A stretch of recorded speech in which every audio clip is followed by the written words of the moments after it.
sistema bien desconocido, bien extraño, que el sumo sacerdote tenía en su pectoral, en la pechera, tenía dos piedras adicionales, que era el Urín y el Tumín, que contenían las 4 letras que faltaban del abecedario hebreo, porque las 12 piedras del pectoral contenían 18 letras. En el fondo, el abecedario hebreo tiene 22 letras y habían 18 en el pectoral y 4 letras más en el Urín y el Tumín.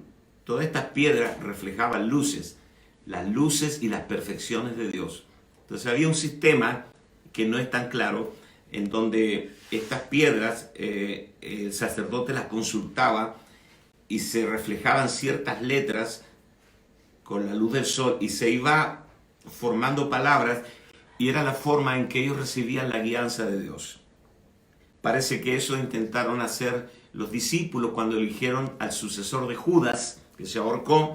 Dice que echaron suertes y había una forma tal vez más rudimentaria. Ellos no dependieron de la guianza del Espíritu, todavía no estaban entrenados para ser guiados por el Espíritu, así que se apoyaban en estas cosas todavía. Pero esto tiene que ver con la luz, la revelación de la palabra y la perfección de Dios.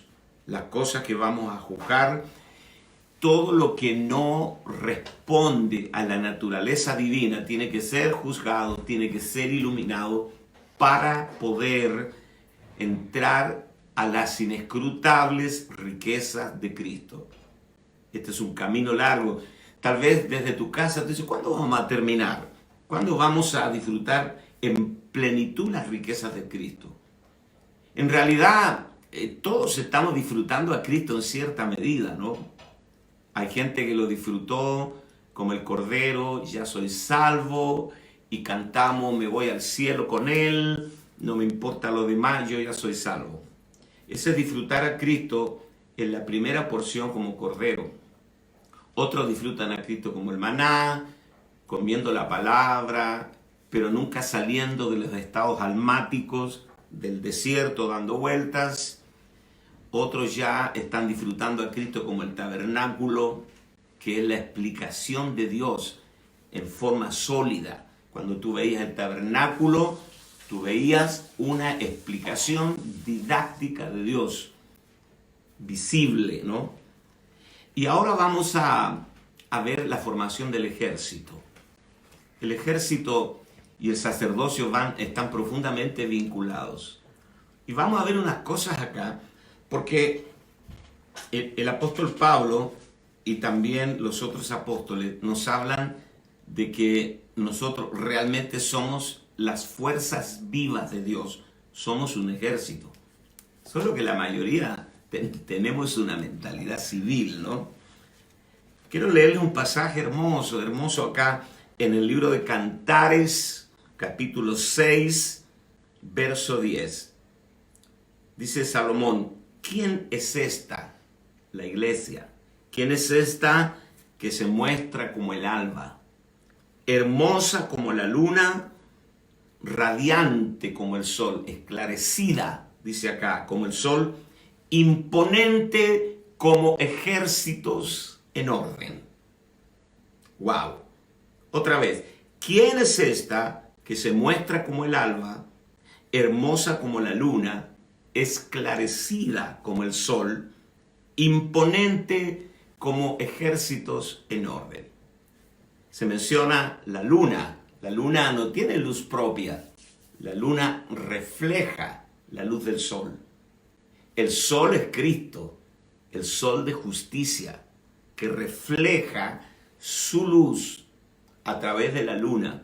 Nosotros no tenemos vida propia, nosotros tenemos vida impartida, la vida Zoe de Cristo. Nosotros expresamos, manifestamos a Cristo a través de la presencia, la presencia manifiesta de Él en nosotros. Él vive en nosotros. Pero quiero destacar esta frase, imponente como ejércitos en orden.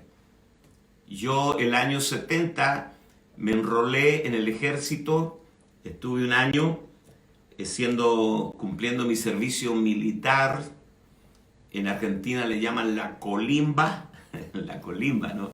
Y un día le pregunté a un soldado, ¿qué es la colimba? Corre, limpia y barre. Corra, limpia y barre. Corra, limpia y barre. Parece que lo único que hacían los soldados es correr, limpiar y barrer. Colimba. No sé si será verdad. Vamos a 2 de Timoteo, capítulo 2, verso 4. Dice Pablo, ninguno que milita, este es un término castrense, militar, ninguno que milita se enreda en los negocios de la vida a fin de agradar a aquel que lo tomó por soldado. Los negocios de la vida. Ha sido reclutado, ha sido llamado y ha sido puesto bajo disciplina militar. Sé que esto a nosotros no nos gusta, seamos honestos, ¿no? Yo duré 1 año en el ejército y me fui cansado del orden. Estoy hablando del ejército de Chile, ¿no? La disciplina, todo a tiempo, todo correr. Llegué el primer día, en ese tiempo, el año 70, estaban de moda los Beatles, la gente usaba, los muchachos usábamos el pelo largo, nos raparon, éramos otros, y a correr todos los días. Los primeros días no podíamos ni levantarnos en la cama del cuartel, pero así fue durante 1 año. Y usar el arma, inculcarte todas las doctrinas, preparándote para la guerra, es otra vida, la vida militar. Eso lo viví yo en el plano natural.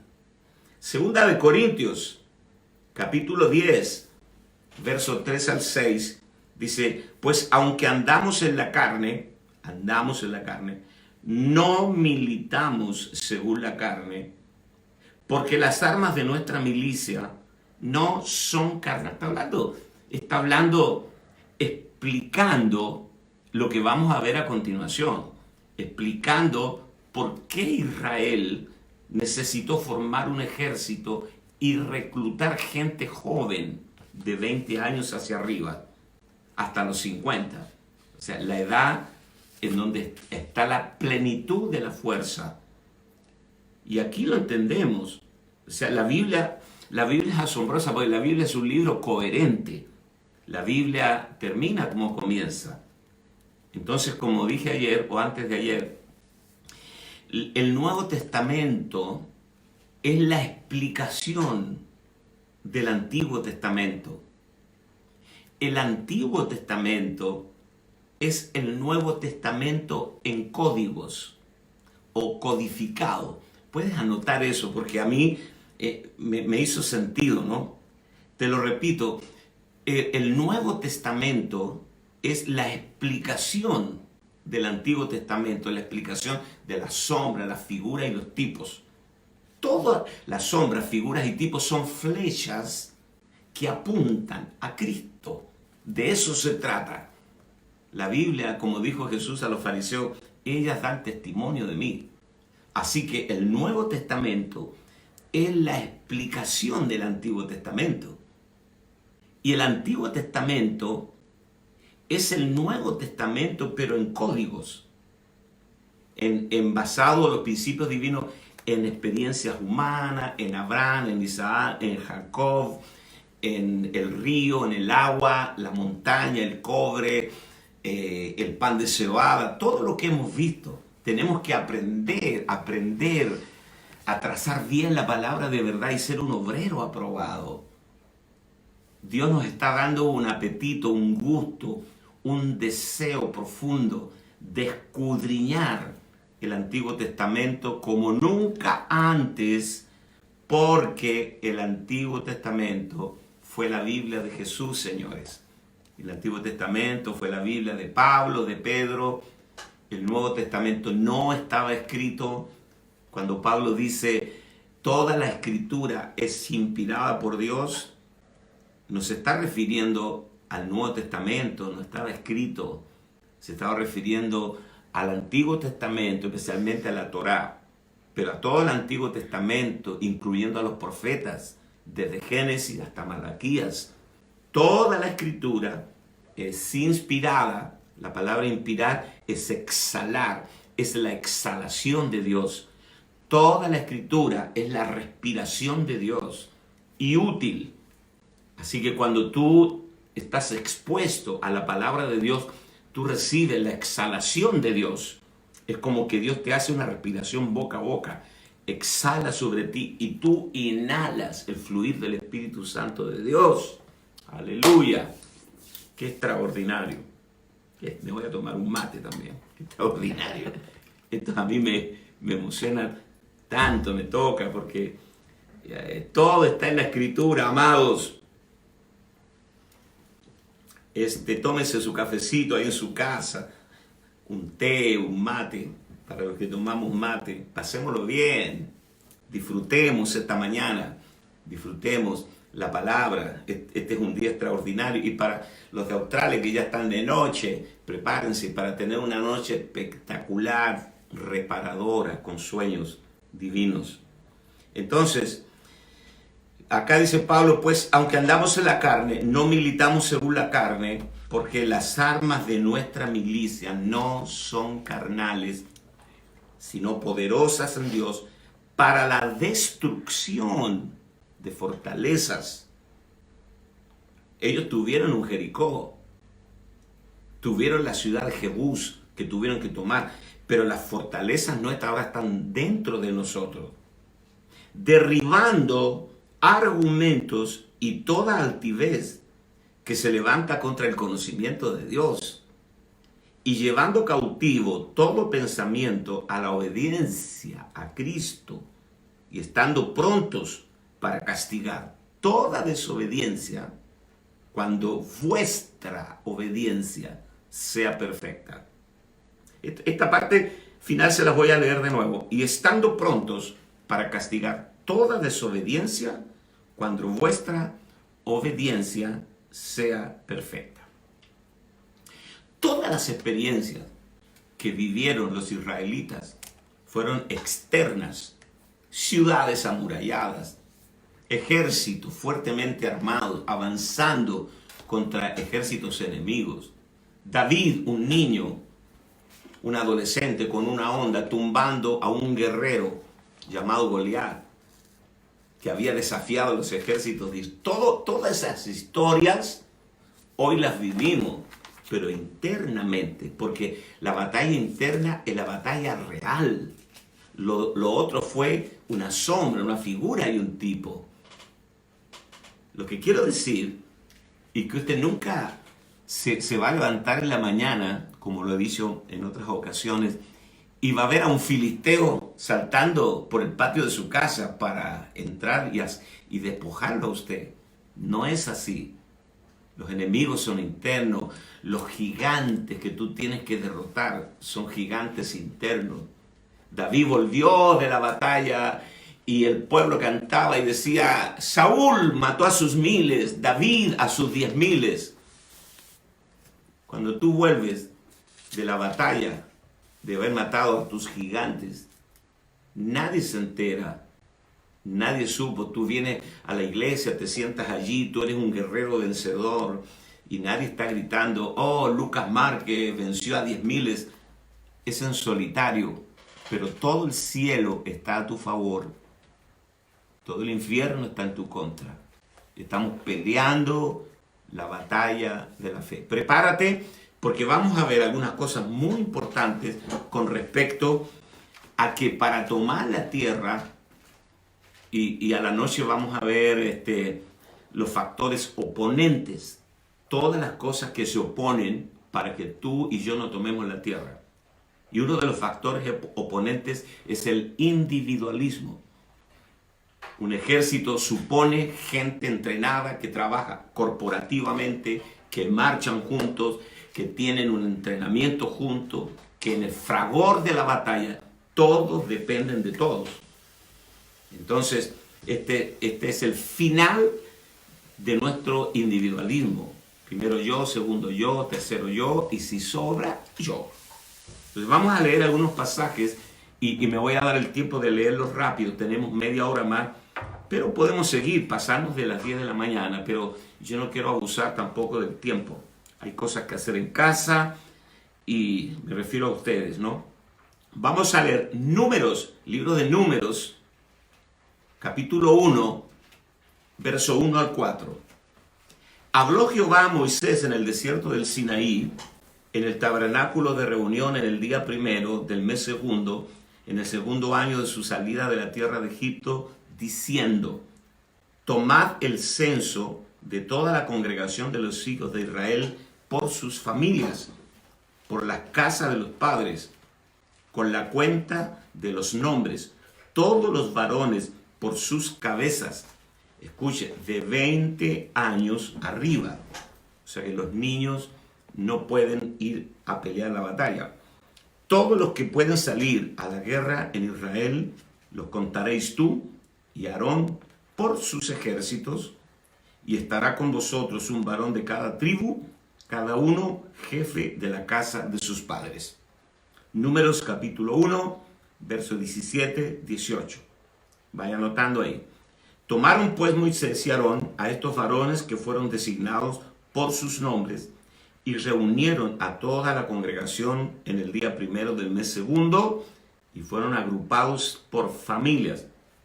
Guarde eso. Según las casas de sus padres, conforme a la cuenta de los nombres por cabeza de 20 años arriba. Números, capítulo 1.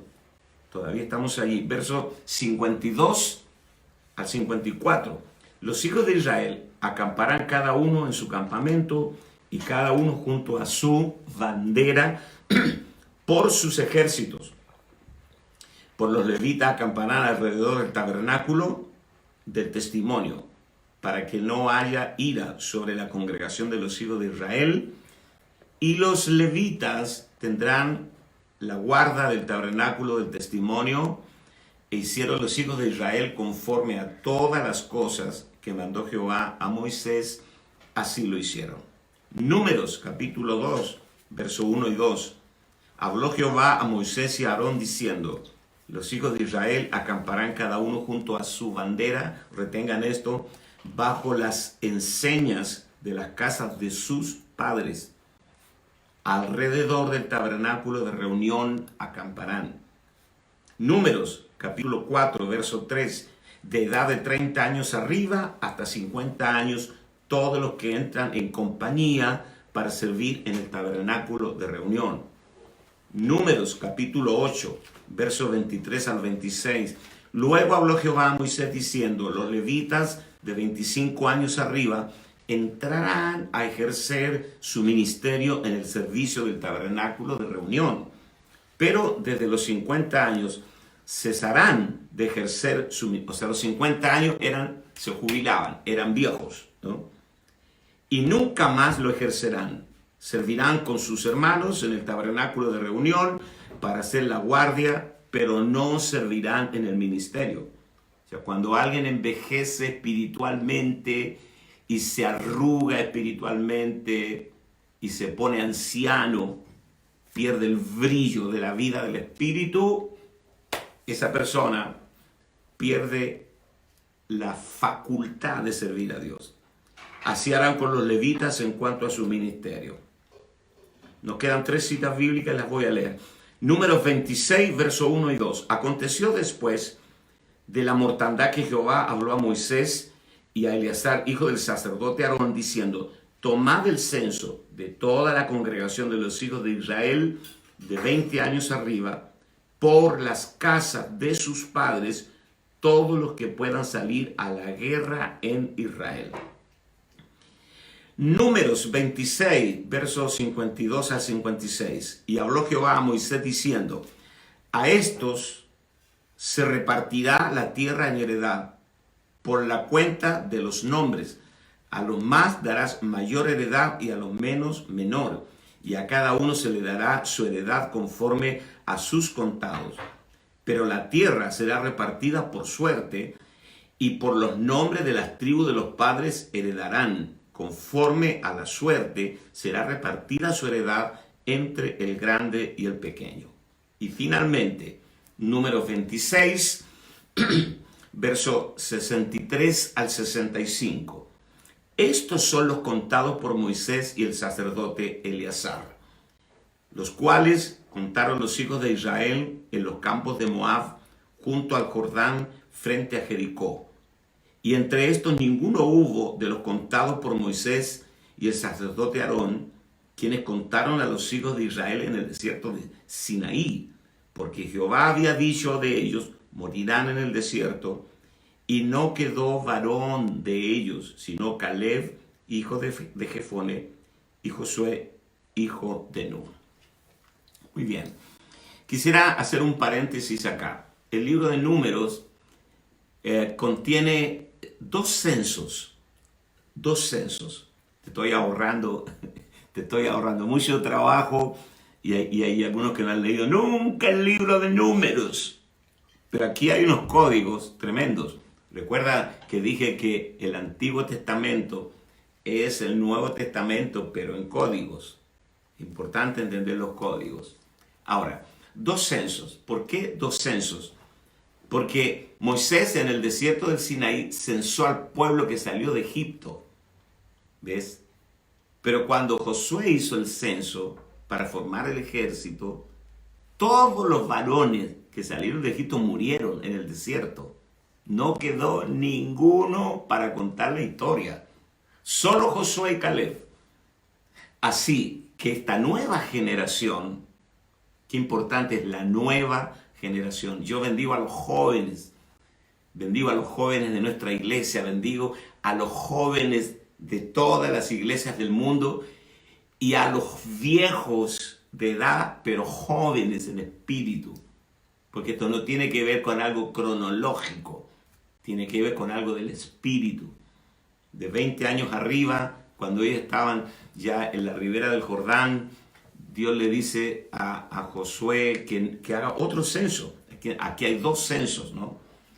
El censo de los que salieron de Egipto y el censo de los que nacieron en el desierto de 20 años arriba. Este censo es para separar a lo que se fue de lo que está viniendo, ¿no? Un nuevo amanecer para la iglesia en el mundo. De esto vamos a salir refinados, vamos a salir rejuvenecidos, vamos a salir con músculos espirituales, como guerreros, como un guerrero duro de matar, armado hasta los dientes, con una estructura de pensamientos extraordinario. Entonces, todas estas cosas se relacionan con la madurez. O sea, poseer la tierra no es tan simple. Odio que sea yo el que se los diga. Pero desde un principio vengo diciendo, hay un Cristo gratis. Un Cristo que tú lo recibes por gracia. El que te salva, el que te sana. Solo necesitas creer. Pero hay un Cristo que debemos ganar. Pablo dice, para ganar a Cristo y ser hallado en Él. Y este Cristo es el Cristo de las inescrutables riquezas. Tú puedes disfrutar a Cristo en el desierto. O sea, el desierto no es tan malo porque tú tienes una porción de Cristo. Tienes el maná, tienes el agua de la roca. Pero esa no es la meta, señores. La meta es la tierra que fluye leche y miel, la tierra buena y ancha. Y esto es entrar en la plenitud de Cristo, en el pléruma, en la totalidad de la herencia. No te quedes corto, avanza, hay mucho más. El camino de los justos es una progresión, vamos de menos a más. El camino de los justos es como la luz de la aurora que va de aumento en aumento hasta que el día es perfecto. Así que mientras estemos en este estuche de barro llamado cuerpo, no ha acabado. Pablo escribió, Pablo es nuestro problema. Nosotros tenemos un problema ahí, un desafío, porque Pablo escribió 14 epístolas. Pablo estuvo en el tercer cielo, en el paraíso de Dios. Pablo vio cosas inefables. Y antes de morir, Pablo escribe, no que lo haya alcanzado ya, ni que ya sea perfecto, sino que prosigo para ver si logro asir aquello para lo cual yo también fui asido por Cristo Jesús. O sea, tú fuiste alcanzado por Él para que tú lo alcances a Él completamente. Ahora, convengamos, entre Pablo y nosotros hay una enorme diferencia. Si Pablo dice no que lo haya alcanzado ya, hermano, ¿qué nos queda a nosotros? No te quedes con el cordero, no te quedes con el maná. Vamos a entrar todos. Entonces, aquí estamos viendo que de 20 años hacia arriba se formaba el ejército. Entonces, es en verdad glorioso que un grupo de hijos del Señor sea formado como el ejército para el Señor en esta tierra. El ejército del Señor para esta tierra. Y es aún más glorioso que este mismo pueblo, que es el que ha de tomar la posesión de la tierra, aquellos que puedan pelear la batalla para Dios, son los que dividirán y tomarán la tierra como posesión. Los que pueden pelear, los que pueden ejercer como sacerdotes, maduros, pero no viejos, no solo van a pelear las batallas del Señor, sino que van a tomar la tierra como la heredad. Entonces, hay un orden acá que va, hay un camino progresivo que va desde el cordero hasta formar un ejército. Quiero que me sigan en esto. Hay un largo camino de 40 años contigo. No tiene que tomarte tanto tiempo. 40 años es mucho tiempo. Yo enseñando las jornadas dije en varias ocasiones, el desierto no fue malo, porque tenían la nube, la llama, la roca del agua, el maná, tenían a Moisés, a María, o sea, tenían todo, nunca se enfermaron, nunca se les gastó la ropa. Es decir, cuando tú tienes todo eso, el desierto no es tan malo. ¿Qué fue lo malo del desierto? Estar demasiado tiempo allí. Hicieron de un lugar transitorio su morada permanente.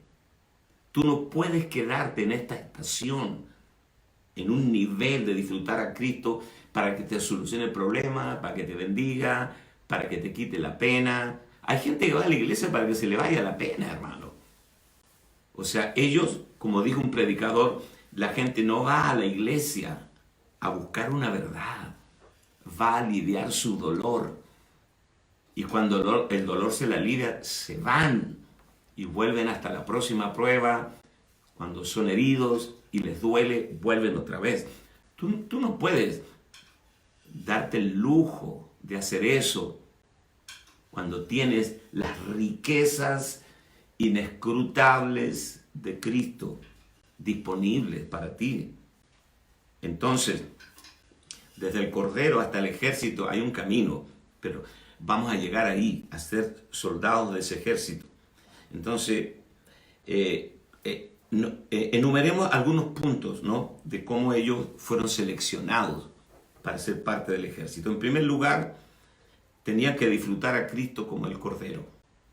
Lo primero, o sea, la redención, el Cordero Redentor te saca del sistema para ponerte en la senda correcta. 2, hay que salir de Egipto y disfrutar a Cristo como el maná diario, inevitable. No puedes saltarte paso, comer la palabra en medio de la prueba, alimentarte de Cristo. 3, tenemos que tener un tabernáculo enfrente de nosotros, la explicación didáctica de Dios. Tienes que entender a Dios, cuál es su plan, qué es lo que Él desea, cómo es Dios, la manera que le es propia de existir. Número 4, seguimos adelante a disfrutar de las riquezas de la ofrenda. Cristo, el cumplimiento de todas las ofrendas. Ya vimos el holocausto, la ofrenda de flor de harina, En fin, las 5 ofrendas, ¿no? Experimentar a Cristo como las ofrendas. Y número 5, el quinto paso, experimentar a Cristo como nuestro gran sumo sacerdote. Cristo fue Aarón y Melquisedec. Fue Aarón mientras estuvo en un cuerpo igual que el nuestro, porque él fue la ofrenda por el pecado. Pero cuando él resucitó, cuando él llegó a ser un espíritu vivificante, dice el libro de Hebreos, que él vino a ser sumo sacerdote para siempre, según el orden de Melquisedec. Así que antes de la cruz, él fue Aarón, y después de la cruz es Melquisedec. Nosotros tenemos un sumo sacerdote. En este caminar en Cristo, ya tenemos un sumo sacerdote. Israel tuvo a Aarón. Nosotros tenemos a Jesucristo, al sumo sacerdote que traspasó los cielos. Traspasó los cielos. Dice la Escritura, más sublime que los cielos. Más alto que los cielos. O sea, no hay un representante nuestro más alto que ese. Y Él es que intercede por nosotros día y noche. O sea, lo tenemos todo, todo. Y el punto sexto, el que vamos a tratar los próximos minutos, es el ejército. Nosotros debemos ser formados como ejército. Porque el ejército es el que pelea las batallas. Leímos unos 9 versículos en el libro de Números para relatar esto. Y luego, después del sacerdocio, se necesita la formación del ejército. Por medio de asumir el sacerdocio, podemos ser formados como ejército espiritual para pelear por lo que le interesa al Señor en la tierra. No obstante, hay algunos requisitos que debemos cumplir para ser formados como ejército. De 20 años hacia arriba te habla de madurez. Entonces vamos a ver acá unos requisitos. Dios necesita reclutar en este tiempo soldados maduros, no niños mañosos, niños malcriados, como dijo alguien, en la iglesia no hay niños malcriados, hay niños mal aprendidos. Los criamos bien, les enseñamos la palabra, les compartimos todo, pero aprenden mal. Entonces, no hay niños mal criados, hay niños mal aprendidos.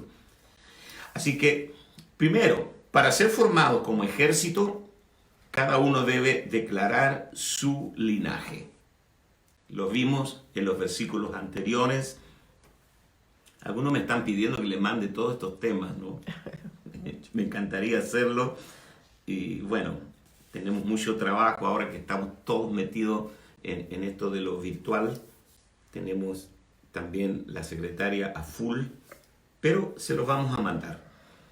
Entonces, primero, para ser formados como ejército, cada uno debe declarar su linaje, de qué tribu son, y nosotros tenemos un linaje nuevo. Usted debería esta mañana en su casa decir, yo soy hijo del más altísimo Dios, tengo los genes de Dios. Es como una audición. ¿Por qué tú crees que puedes calificar en el ejército del Dios vivo? Porque yo soy hijo de Dios. Número 2, usted ha nacido de nuevo, tiene la vida, pero además tiene que tener un crecimiento en esa vida. Por eso dice Números capítulo 1, verso 3, de 20 años hacia arriba. No pueden ser menores. Los niños no pueden ir a la guerra. Ahora, cuando niños, todos jugamos a la guerra, ¿no? Todos hacíamos una ametralladora de un palo de escoba. Todos lo hicimos. En el patio de la casa jugábamos a la guerra. Yo digo, los niños juegan a la guerra, pero no matan a nadie. Los niños juegan al papá y a la mamá, pero nunca tienen hijos. Los niños juegan al supermercado, pero nunca producen dinero. O sea, todo es un juego, ¿no? Un juego virtual, ellos lo pasan bien, todo es un juego. Ellos pueden jugar, ahora que tienen las herramientas ¿cómo se llama? Del PlayStation. En esa cosita ellos pueden ser un guerrero místico, un piloto de Fórmula 1, pueden ser un montañista, un alpinista, pueden ser todo, todo allí, en su pieza, en 4 o 5 metros cuadrados o 10 metros cuadrados, ellos pueden ser todo, pero no hacen nada, todo es virtual. Y esto puede suceder también ahí, porque tú estás sentado en tu casa diciendo, wow, el ejército, Moisés hizo el censo, y tú puedes viajar conmigo al desierto del Sinaí, imaginar el desierto, imaginar el Mar Rojo. Es un PlayStation espiritual. Tú lo haces, pero no produce nada. La tarea comienza cuando terminemos de hablar a las 10 de la mañana y tú tengas que enfrentar la vida como un soldado, cara pintada, cara de mano, así con la bayoneta acá. Un soldado, ¿no? Guerrero con un espíritu de pelear las batallas del Señor, no nuestras batallas. Número 3, todos los israelitas tenían que estar bajo su bandera. Eso significa bajo los padres. Hoy día tenemos una rotación de gente por las iglesias tremendo que no reconocen paternidad. Para que tú puedas ser parte del ejército del Señor, tienes que tener una bandera que te identifique, un emblema. ¿Quién es tu familia? ¿A dónde pertenece? ¿Cuál es tu vínculo? ¿Quiénes son tus padres espirituales? Es tan fácil irse de una iglesia y meterse en otra, y la iglesia que lo recibe a ni siquiera le pregunta, y de acá ni siquiera se despidieron. Entonces hay una indisciplina tan grande en este tiempo en donde Dios nos tiene a la humanidad arrinconada, ¿no? Sin respuesta, sin saber qué hacer. Donde tú ves a los ministros de Estado, tipos formados para traer soluciones, llorando como niños asustados. Donde todo este tema se nos escapó, la iglesia tiene que ser imponente como un ejército en orden, hermosa como la luna, radiante como el sol, imponente como ejército en orden.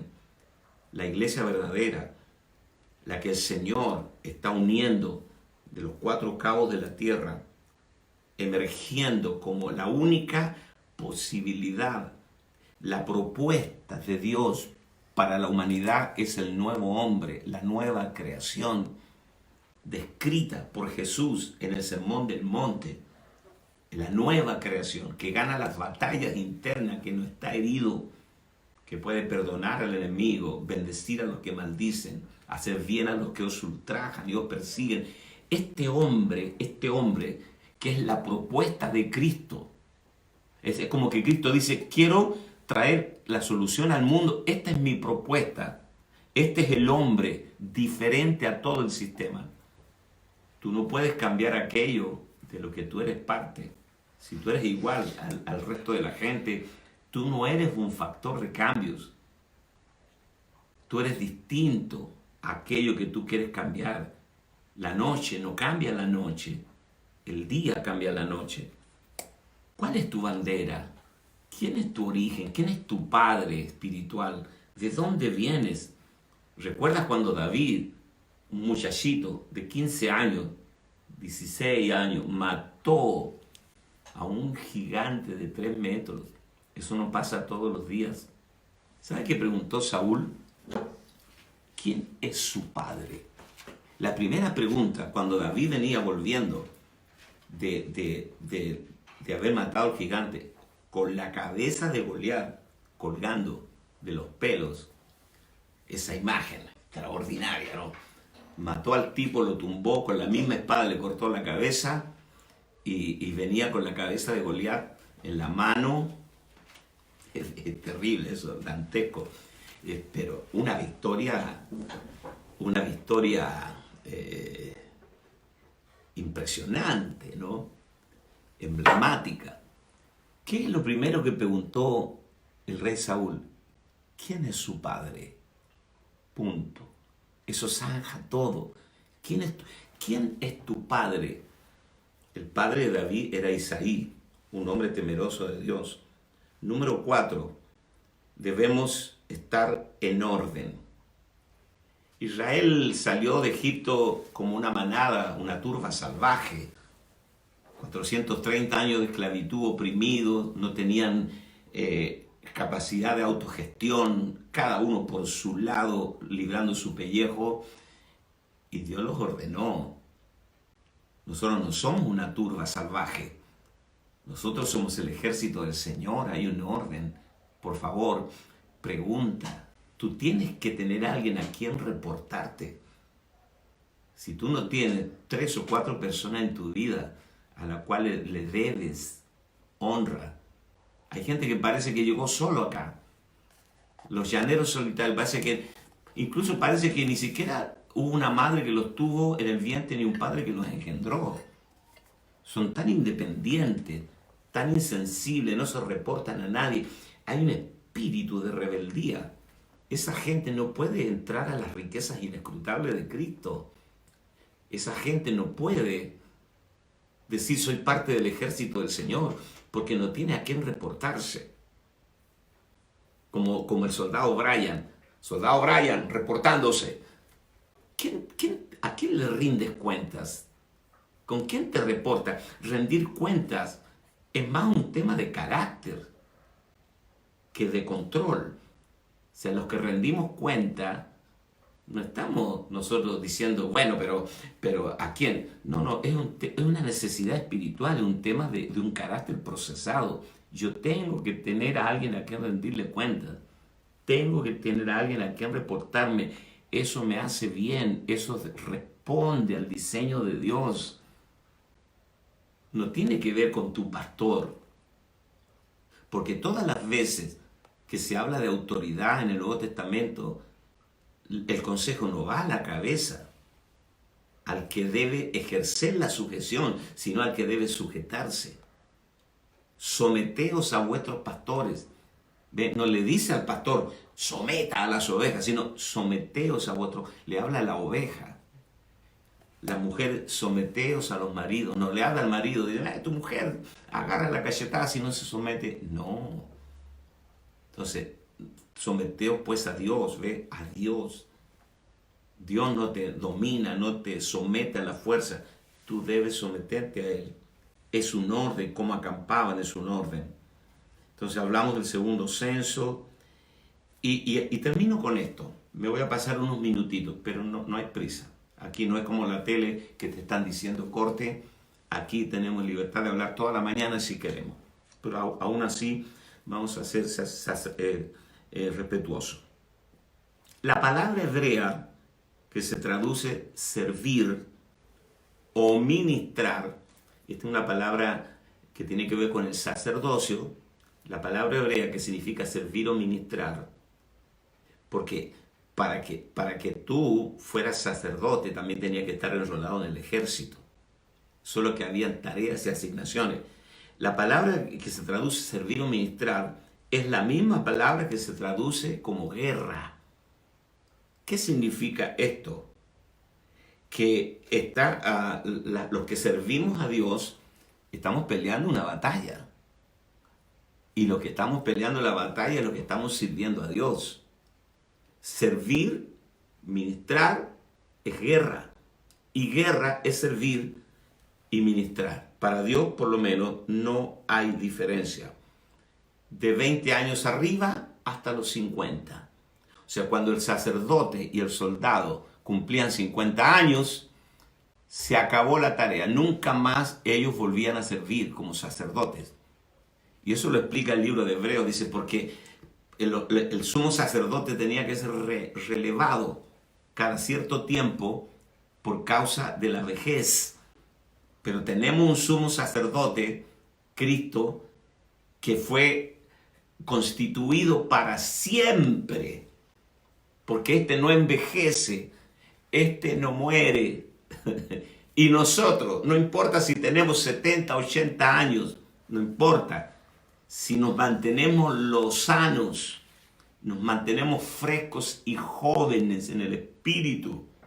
Aunque peinemos canas, pero tenemos la vitalidad, el rocío de la juventud, como dice por ahí la Biblia. Tú tienes el rocío de la juventud. Tu pueblo se te rendirá voluntariamente en el día de tu provocación. Así que mira, estamos llegando al final.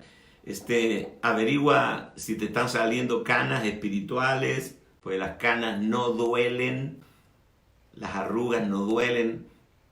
Las mujeres no pueden decir, ay, me duelen las arrugas. No, las arrugas aparecen como primera señal de envejecimiento. Y las canas, en el espíritu, uno no siente que le están saliendo canas y está envejeciendo. Porque hay cosas que antes hacía y ahora ya no las quieres hacer. Porque antes tú le creías a Dios para todo. Se te rompía el auto, orabas por el auto y el Señor te arreglaba el auto. Orabas por tus hijos. Y ahora, ¿qué pasó? Hay recursos, tienes ISAPRE, FONASA, ya no necesitas orar. Las canas van saliendo.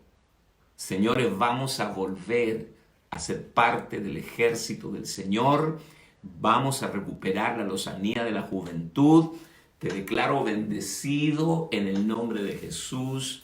Un abrazo para todos los santos, los soldados de Cristo que marchan en orden.